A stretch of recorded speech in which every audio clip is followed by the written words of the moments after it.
अध्यात्म को प्राप्त करने के लिए 3 स्तर बताए गए हैं: ज्ञान मार्ग, कर्म मार्ग और भक्ति मार्ग। कोई ज्ञान लेकर अध्यात्म को प्राप्त करना चाहता है, कोई भक्ति से प्राप्त करना चाहता है, और कोई कर्म के माध्यम से अध्यात्म को प्राप्त करना चाहता है। सबका लक्ष्य तो एक ही है, अध्यात्म। ऐसे ब्रह्म सृष्टि का लक्ष्य एक ही है, मार्फत की अवस्था। मार्फत यानी राज्य का दिल, और उस दिल की पहचान हो कि परम धाम का जो कण कण है, परम धाम के जो 25 पक्ष है, वो धनी का ही स्वरूप है, धनी का ही दिल है, राज्य का ही नूर है, राज्य का ही अंग है।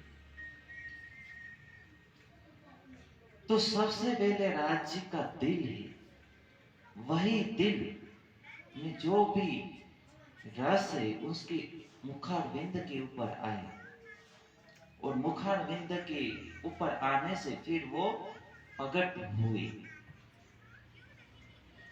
राज्य के दिल में अनंत सागर थे,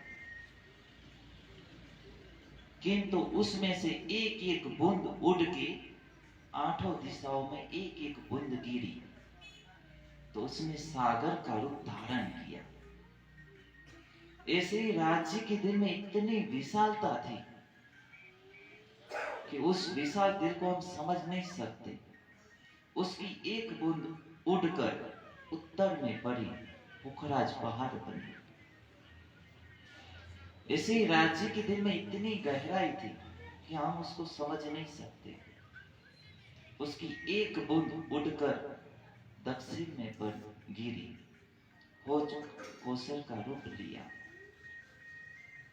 इसे राज्य के दिल में जो प्रेम था आत्माओं के लिए, वही प्रेम की एक बूंद पुखराज के अंदर आई, वहां से जमुना जी प्रकट हुई, और वो जमुना जी अनादि काल से जाकर भोज कौशल में समाती है। कभी भी भोज कौशल भरता नहीं है।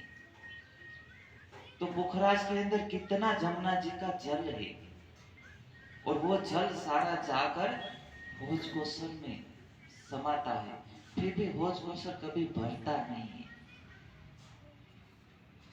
ऐसे ही राज्य के दिल में जो मिठास थी, उसने परम धाम के मीठे रसीले फल का रूप लिया। ऐसे राज्य के दिल में जो कोमलता थी, उसकी एक बूंद उड़कर गिरी, तो पश्चिम का चौगान पश्चिम की मिट्टी बनी, कुंज निकुंज मन की रेती बनी।